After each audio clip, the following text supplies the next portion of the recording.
आणि द्रोणाचार्यानं शपथ घेतली, राजा मी तुझ्या सोबतच मैत्री करून दाखवल. किती कौतुकाची गोष्ट आहे पहा.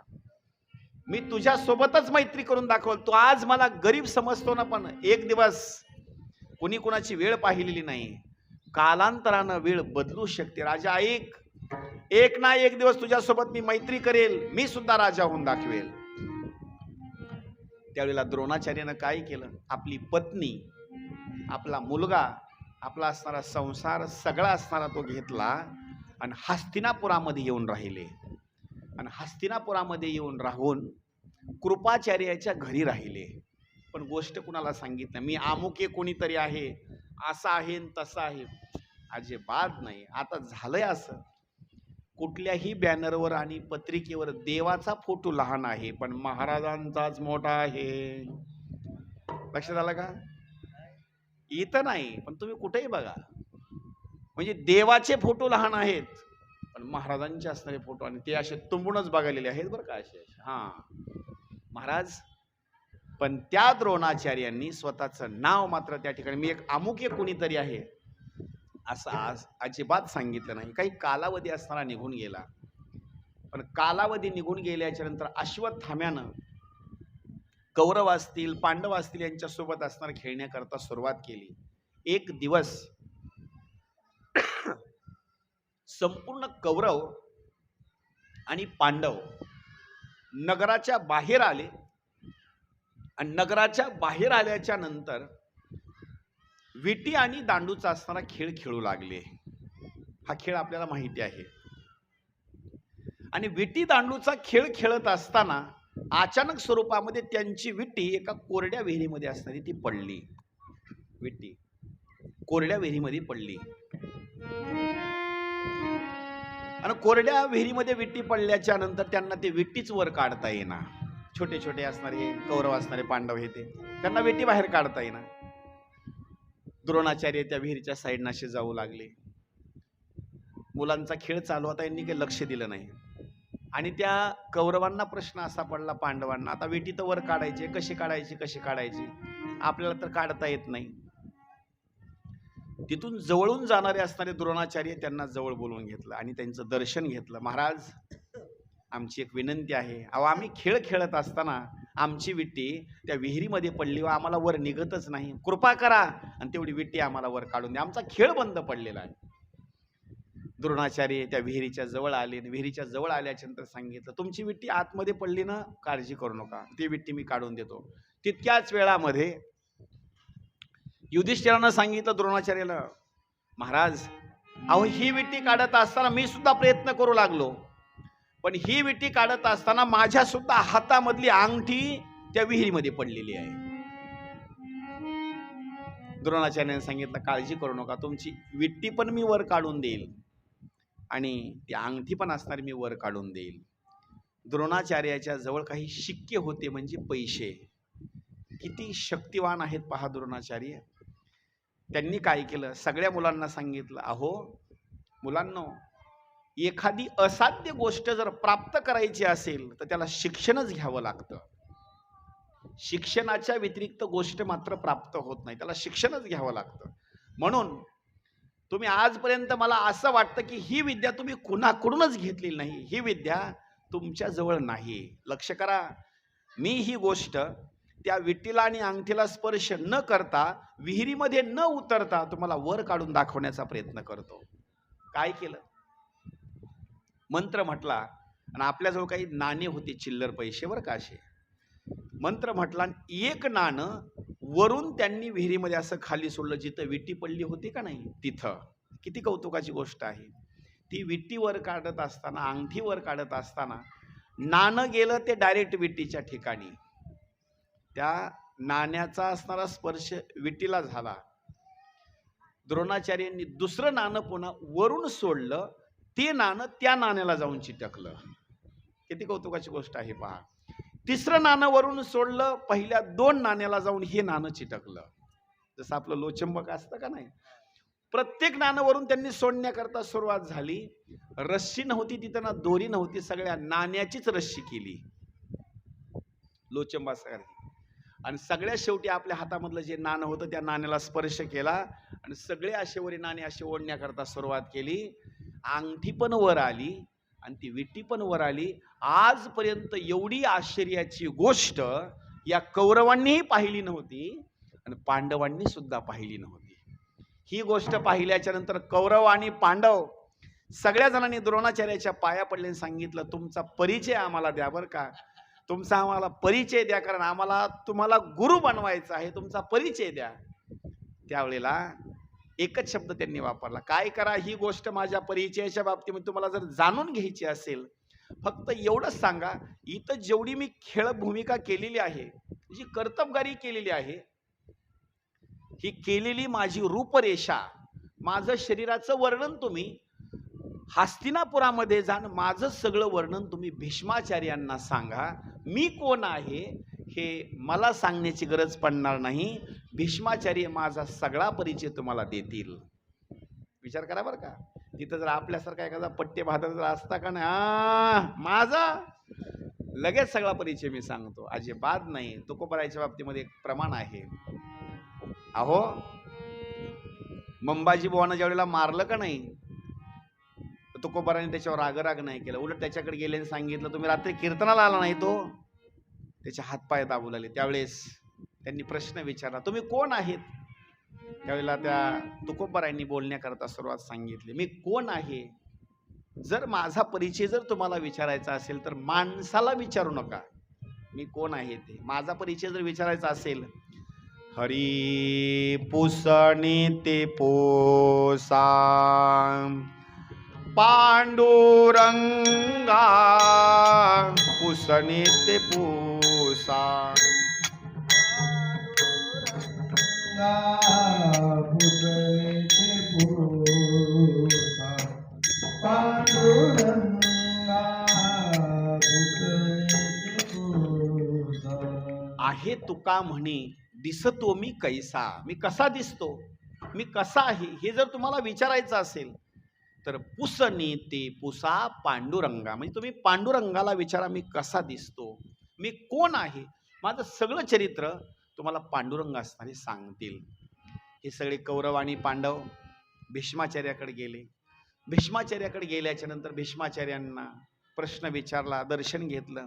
भीष्माचार्यांनी हसून कौरवांना सांगितलं, कौरव हो, पांडव तुम्ही भाग्यशाली आहेत. खरं सांगू, अहो अशा महात्म्याची भेट घेण्याकरता फार कष्ट करावे लागते, त्यावेळेला त्या महात्म्याची भेट होते. बहु अवघड आहे संत भेटी, परी जग जेठी करुणा केली. तुमच्यावर देवानं कृपा केली, असे गुरु महाराज तुम्ही त्यांच्याकडे जायला पाहिजे होतं, पण तुमचं भाग्य एवढं आहे स्वतः येऊन त्या हस्तिनापुरामध्ये आहेत. मी ओळखलेलं आहे, ते द्रोणाचार्य आहेत. आता तुम्ही पुढला असणारा भाग करू नका, मी सगळा असणारा त्यांचा परिचय वगैरे तुम्हाला मी सांगतो. आणि आता शिक्षण घ्यायचं असेल तर तुम्ही शिक्षण आता त्यांच्याकडूनच असणार घ्या. त्यावेळेला द्रोणाचार्याची भेट भीष्माचार्यांनी घेतली आणि भीष्माचार्यांनी भेट घेतल्याच्या नंतर सगळी हकीकत विचारली, तुम्ही इथं कसं काय आलात? सांगितलं, अश्वत्थामाला दूध पाहिजे आहे म्हणून मी गाय मागण्याकरता द्रुपद राजाकडे गेलो, पण त्यानं मात्र माझा सत्कार नाही केला, उलट माझा धिक्कार केला. माझं एकच पण आहे की एक ना एक दिवशी त्याला युद्धामध्ये मी हरवेल, त्याच्या बरोबरीचाच होईल राजा आणि त्याच्यासोबत मी मैत्री करील. भीष्माचार्यांना हात जोडल्याने सांगितलं, माझी एक विनंती आहे, मला तुम्ही इथं असणार कुठल्या तरी कार्याच्या बाबतीमध्ये माझी नेमणूक करा. भीष्माचार्याने सांगितलं, आता एकच कार्याची नेमणूक, आता तुम्ही कृपाचार्याच्या घरी राहू नका, आता तुम्ही महलामध्ये राहा. कारण गुरुचं राहण्याचं ठिकाण कुठं असतं माहिती का? गुरुचं राहण्याचं ठिकाण म्हणजे चांगलीच गुरुची व्यवस्था करावी लागते बरं का, नाहीतर गुरु महाराज टिकत नाहीत. गुरु महाराज टिकत नाहीत. एखाद्या वेळेस शिक्षण घेतल्याच्या नंतर त्यांची व्यवस्था नाही जरी झाली तरी चालतं बरं का, पण जोपर्यंत शिक्षण आपल्याला घ्यायचं आहे तोपर्यंत सकाळ दर्शन, दुपार दर्शन, संध्याकाळी दर्शन, आणि एकदा सगळी विद्या आली का नाही मग पुन्हा काही त्यांची दर्शन घ्यायची गरज नाही. पुन्हा मग छाती टाकून जरी असं त्यांच्याकडे गेलं का नाही, असं काय चाललं गुरु महाराज, प्रणाम करा अथवा न करा, आता शिकले ना सगळं, आता काय गरज आहे. आता त्यांची राहण्याची व्यवस्था महलामध्ये असणारी केली. महलामध्ये राहण्याची व्यवस्था केली आणि शिक्षण देण्याकरता असताना सुरुवात करत असताना कौरव बसवले समोर आणि पांडव समोर बसवले आणि द्रोणाचार्याने बोलण्याकरता सुरुवात केली. शिष्यमंडळींनो, माझी एक गोष्ट ऐका. तुम्हाला अशक्य गोष्टी सुद्धा मी शस्त्राच्या बाबतीमध्ये आणि अस्त्राच्या बाबतीमध्ये शिकवील. का शिकवील त्याचं कारण एक आहे. माझा जो गुरु आहे का नाही, तो गुरु असणारा साधारण नाही. द्रोणाचार्याचे गुरु म्हणजे परशुराम, साधारण व्यक्ती नाही. एक म्हणजे भगवंताचा अवतारच परशुराम. माझे गुरु परशुराम आहेत आणि परशुरामांनी मला विद्या शिकवलेली आहे. ज्यावेळेला परशुरामाकडे द्रोणाचार्य गेलते का नाही, गेल्याच्या नंतर दर्शन वगैरे घेतलं आणि दर्शन घेतल्याच्या नंतर परशुरामांना बोलण्याकरता सुरुवात केली. काय अपेक्षा आहे तुम्हाला माझ्याकडून? त्यावेळेला त्यांनी भरपूर काही अपेक्षा सांगितल्या. परशुरामानं सांगितलं, काही सांगू तुम्हाला, माझ्याजवळ 3 गोष्टी होत्या. त्याच्यापैकी 2 गोष्टी मी असताना देऊन टाकलेल्या आहेत. 3 गोष्टी माझ्याजवळ होत्या. नंबर 1, सगळ्या पृथ्वीचा राजा जर कोण होतो तर मी परशुराम. का? ज्यानं 21 वेळेला पृथ्वी निक्षत्रिय करून टाकली, त्या पृथ्वीचा राजा परशुराम. पण काय सांगावं, ही सगळी पृथ्वी मी ब्राह्मणाला दान करून टाकली, म्हणजे कश्यपांना दान करून टाकली. नंबर 2, धन द्रव्य माझ्याकडे होतं, मी ब्राह्मण मंडळीला देऊन टाकलं. आता माझं धन पण नाही ना जमीन पण नाही. द्रोणाचार्याने सांगितलं, मग आता तुमच्याजवळ आहे काय? एक महत्वाची गोष्ट माझ्याजवळ आहे, फक्त शिक्षण माझ्याजवळ राहिलेलं आहे आता, आणि ते जर तुम्हाला घ्यायचं असेल तर मी देऊ शकतो. महाराज, आणखी दुसरं काही तुमच्याजवळ आहे का? परशुरामानं सांगितलं हसत हसत, आता 2च गोष्टी माझ्याजवळ आहेत. एक माझं शरीर आणि नंबर 2 माझ्याजवळ अस्त्र शस्त्र चालवण्याची जी कला आहे. या 2 गोष्टी माझ्याजवळ, तुला नेमकं काय या दोन्हीपैकी पाहिजे एवढं सांग. द्रोणाचार्यानं विचार केला, गुरु महाराजाचं शरीर घेऊन, लक्ष करा बरं का, नुसतं गुरु महाराजाचं शरीर घेऊन आपला उदरनिर्वाह भागणार नाही. का? कालांतरानं हे शरीर जीर्ण होणार आहे आणि एकदा शरीर जीर्ण झाल्याच्या नंतर त्याच्यावर कोणीच प्रेम करत नाही. आता गरज आहे खरी, आपल्याला द्रुपदाला जिंकायचं आहे, यांच्याकडले अस्त्रशस्त्राची विद्या घेणं फार गरजेचं आहे. त्याचं कारण एक आहे, ज्ञान कधी जीर्ण होत नाही. लक्ष करा बरं का, माणसाचं शरीर जीर्ण होईल पण ज्ञान कधी जीर्ण होतं का? आणि अजिबात नाही. याच्या पुढे आणखी एक दृष्टांत सांगतो. अहो, हरिपाठ आतापर्यंत म्हणणाऱ्या पिढ्या किती मरून गेल्या? मी काय सांगतो लक्ष करा, हरिपाठ म्हणणाऱ्या पिढ्या आतापर्यंत किती मरून पावल्या? माणसं जीर्ण झाले, माणसं काही मरून गेले, पण हरिपाठ जसा त्या तसा असणारा, संजीवनी सारखा असणारा तो हरिपाठ आहे. म्हणजे ज्ञान कधी सुद्धा असणारा जीर्ण होत नाही. द्रोणाचार्याने सांगितलं, द्यायचं असेल अस्त्रविद्येचं ज्ञान द्या. ती अस्त्रविद्या परशुरामाकडून द्रोणाचार्यांनी घेतलेली आहे. त्यावेळेला सुंदर स्वरूपामध्ये ते ज्ञान देण्याकरता, अस्त्रविद्या शिकवण्याकरता द्रोणाचार्याला शिकवलेली आहे. द्रोणाचार्याने सांगितलं, जर तुम्हाला माझ्याकडून शिक्षण घ्यायचं असेल तर एक माझी अट आहे. लक्ष करा, संपूर्ण शिक्षण दिल्याच्या नंतर सगळ्यात शेवटी मी तुम्हाला गुरुदक्षिणा मागणार. पण गुरुदक्षिणा मी अशी मागणार की मी सांगितलेलं काम तुम्हाला करावंच लागेल. भली ती गोष्ट अशक्य जरी असेल तर ते काम तुम्हाला करावं लागेल. आणखी यांनी विद्या शिकली नाही बरं का, लक्ष करा. शिकली का विद्या? आणखी नाही. पण गुरुनं अगोदरच सांगितलं, शिका अथवा न शिका, पण माझी अट आहे, जर शिक्षण पूर्ण घेतलं तर मी सांगणारी जी गुरुदक्षिणा आहे तर ती गुरुदक्षिणा तुम्हाला त्यावेळेला मात्र द्यावीच लागेल.